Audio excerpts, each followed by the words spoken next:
10,000 acre டால்மியாவுக்கு சேலத்தில் எடுத்து கொடுத்தது யாரு? எடுத்து கொடுத்தது யாரு? பரந்தூர் விண்ணூர்தி நிலையத்துக்கு முதலா இடத்தை கொடுத்தது யாரு? ஏடிஎம்கே. அதுல கட்டியே தீரணும் வானூர்தின்னு துடிக்கிறது யாரு? டிஎம்கே. கட்டியே தீரணும் துடிக்கிறது பிஜேபி. இந்த கட்சிகள் கொள்கையில எதுல மாற்றம் கண்டுபிடிச்சிங்க? அப்புறம் சும்மா ஒரு நாடகம் தான். பிஜேபி எதிர்க்கணும். எதுல எதிர்க்கிறீங்க? புதிய கல்விக் கொள்கை இல்லையா? இல்ல இந்தி எதிர்ப்பு இல்லையா? இல்ல மதவாதத்திலையா? எதுல எதிர்க்கிறீங்க? அம்மையார் ஜெயலலிதா இருக்கும் போது நடக்காத RSS பேரணி திமுக ஆட்சியில தடையின்றி நடக்குது. ஒரு ஆர்ப்பாட்டம் போராட்டங்கள் மக்களினுடைய நியாயமான கோரிக்கை கூட போராட அனுமதி மறுக்கிற இதே திராவிட முன்னேற்ற கழக அரசு, திராவிட மாடல் அரசு, ஆசிரிய பெருமக்கள், பகுதி நேர ஆசிரியர்கள் நிரந்தர பணிக்காக போராட வரும்போது கூட அனுமதி தராம தூக்கி அரங்கத்துக்குள்ள அடைச்சு வைக்கிற இந்த அரசு RSS பேரணிக்கு தடையின்றி பேரணி நடத்த, பொதுக்கூட்டம் நடத்த, திருப்பரங்குன்ற மலையை காக்க போராடுகிற இந்த கட்சிகள், ஆட்சியாளர்கள், குறிப்பாக பாரதிய ஜனதா, மேற்கு தொடர்ச்சி மலையை வெட்டி எடுத்துட்டு போதே கேரளா, அதுக்கு ஏன் எதிராக போராட வரல? அந்த மலையோட இந்த மலைக்கு இருக்கிற புனிதம் என்ன? அப்படி சொல்லுங்க, நீங்க சொல்லுங்க. சும்மா பேசுவாங்க. பாரதிய ஜனதா கட்சி, காங்கிரஸ் எனக்கு எதுக்குன்னு சொல்லுங்க.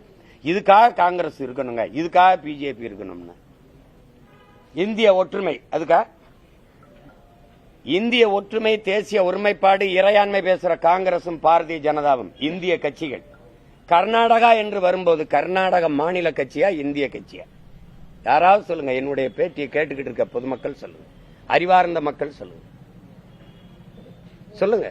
தண்ணீர்னு கேட்டா அடிச்சு விரட்டுற அதிகாரம், ஒரு சொட்டு தண்ணீர் தமிழனுக்கு கொடுக்க முடியாதுன்னு சொல்ற அதிகாரம் இந்திய இறையாண்மை ஒருமைப்பாடை காப்பாற்றுதா?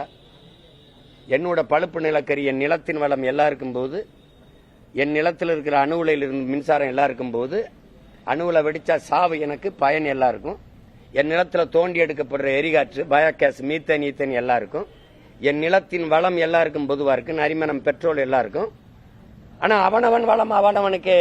என் நிலத்தின் வளம் எல்லாம் இருக்கானா? நான் இறையாண்மை ஒருமைப்பாட்டுக்கு நிக்கிறானா?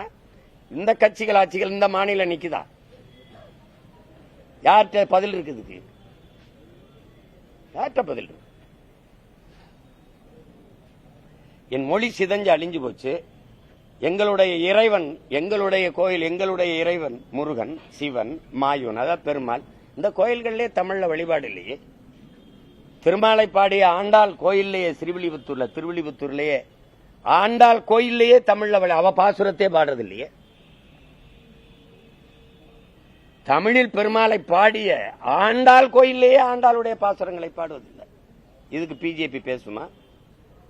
திருச்செந்தூர் முருகன் கோயில்ல தமிழ்ல குடமுழுக்கு கேட்டு முருகன் பேரன் சீமான் பிரபாகரன் மகன் போறான்னா, இல்ல இந்திய ஒருமைப்பாடு, தமிழ் வளர்ச்சி இதெல்லாம் பேசுற திராவிடம் பேசுதா? இல்ல இந்த கட்சிகள் பேச்சாராது? பேசுமா?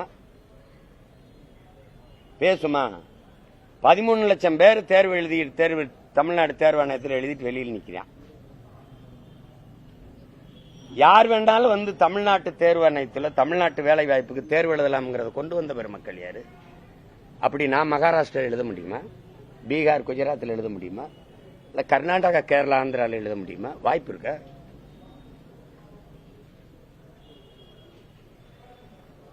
இது வந்துடக்கூடாது, அது இது வந்துடக்கூடாதுன்னு ஆட்சியாளர்கள் ஆட்சியின் சாதனை இவ்வளவு நலத்திட்டங்களை கொண்டு வந்திருக்கோம், இவ்வளவு நற்திட்டங்களை மக்களுக்கு நிறைவேற்றிருக்கோம். மீண்டும் இந்த ஆட்சி, இந்த நல்லாட்சி முறை தொடர எங்களுக்கு வாய்ப்பு கொடுங்கன்னு சொல்லி கேட்கறதுக்கு யார்ட்டாவது இருக்க? இந்த கட்சி ஆட்சிகள் ஏதாவது ஒன்று சொல்ல முடியுமா? குடும்ப தலைவிக்கு 1000 கொடுத்தோம், இப்ப 1500 கொடுக்க இருக்கிறோம். எங்க அம்மாவுக்கு 1000 கொடுத்தீங்க, என் தங்கச்சிக்கு 1000 கொடுத்தீங்க, என் தம்பிக்கு 1000 கொடுத்திய தமிழ் மகன், புதுமை பெண், குடும்ப தலைவிக்கு 1000. சரி, படிக்க போகும்போது என் தம்பிக்கு 1000, படிக்க போகும்போது என் தங்கச்சிக்கு 1000, படிச்சுட்டு 2 வருஷத்துல நின்ன பிறகு 1000 எவன் கொடுப்பேன்? படிக்க போகும்போது 1000, படிச்சுட்டா வேலை கிடைக்குமா? எங்க அம்மாவுக்கு, என் தம்பிக்கு, என் தங்கச்சிக்கு 1000 கொடுக்கறத நிறுத்து. ஆண்டுக்கு 12,000 கோடி செலவாகுது. அதுல ஒரு ஆண்டுக்கு அந்த 12,000 கோடி 2 வருஷம்னாலும் 24,000 கோடி செலவாகுது. அந்த 24,000 கோடிக்கு எனக்கு வேலை வாய்ப்பை பெருக்கிறதுக்கு ஒரு திட்டத்தை கொண்டு வா.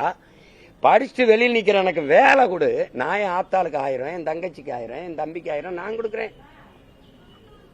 24,000 கோடியை இலவசம் நீங்க கொடுத்துட்டு இதுல இழக்கிற பணத்தை எங்க வாங்குற? கடன் 10 லட்சம் கோடியை தொடுது.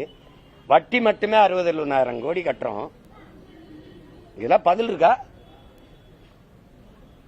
கடன் வாங்கி செலவழிப்பது வளர்ச்சின்னு ஒரு நாடு சொல்ல வருதா?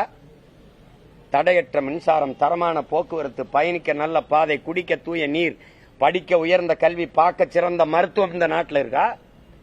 அதுக்கு இந்த பணம் முதல் 10 லட்சம் கோடி செலவழிக்கப்பட்டிருக்கா? யார்கிட்ட பதில் இருக்கு? தனியார் போக்குவரத்து சிறப்பா இருக்கா? அரசு போக்குவரத்து சிறப்பா இருக்கா? தவிச்ச வாய்க்கு தண்ணியை கூட தரமா தன் நாட்டு குடிகளுக்கு கொடுக்க முடியாத அரசா தரிசா? அது ஏன் அப்போலோ, கிண்லே, மினரல் அவையான் கொடுக்குறா? அக்வாபினெல்லாம் யார் அவன்? திமுக மறுபடியும் வரவிடக்கூடாது, அதை வீழ்த்தணும்னு அது ஒரு அணி. அவங்க ஓரணிங்கிறாங்க. நாங்க மட்டும்தான் ஒரே அணியில இருக்கிறோம். இது எல்லாத்தையும் வீழ்த்தணும்ட்டு எங்களுக்கு ஒரு கோட்பாடு இருக்கு. ஒரு தீமைக்கு மாற்று தீமை இல்லை. நெருப்பை வச்சு அணைப்பது கடினம். நெருப்பை அணைக்கிற நீர் யாருன்னு இருக்குல்ல?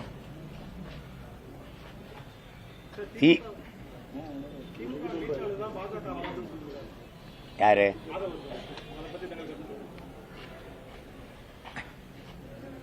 அப்படிலாம் ஒண்ணும் கிடையாது. இங்க மாறி ஆண்ட இந்த ஆட்சியாளர்கள் இந்திய கட்சிகளின் தேவையை ஏன் ஏற்படுத்துறாங்க? இந்த மண்ணுக்கு மக்களுக்குமான தேவைகளை அதிகாரத்தில் இருப்பவர்கள் நிறைவேற்றி இருந்தா அந்த கட்சிகள் இந்த நிலத்துக்கு வளர வேண்டிய அவசியம் ஏன் உருவாகுது? வலிமைமிக்க காவல் படையை வைத்திருக்கிற நாம சிபிஐ விசாரணை கேட்கும் போது அப்ப நம்மகிட்ட இருக்கிற காவல்துறையை விட கூட்டணியில் சேருமாறு எடப்பாடி பழனிசாமி விடுத்த கோரிக்கையை சீமான் நிராகரித்திருக்கிறார். சீமான் பேசிய காட்சிகளை தற்போது பார்த்தோம்.